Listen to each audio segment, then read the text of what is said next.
How to fix messages not working on Android. Hello everyone, welcome to this channel. I'm Emily and I'm here to help you out today. So without any delay, let's get started. Now first of all, on the Play Store application on your device and search for Google Messages. Make sure you have stable and updated version of the Messages application on your device. And as you can see, there's no option of update over here, which means we have the latest version. So we're going to go back and then tap on Settings.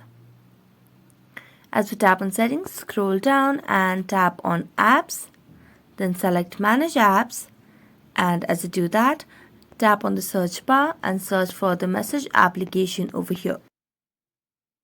Now as you search for the Messages application, so let's just search for it and the app will pop up over here.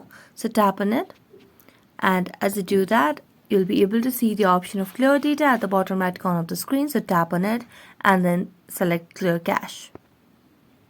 Now you can just read on the Messages application and your issue might be solved. So that's it. Thank you so much for watching this video. See you next time.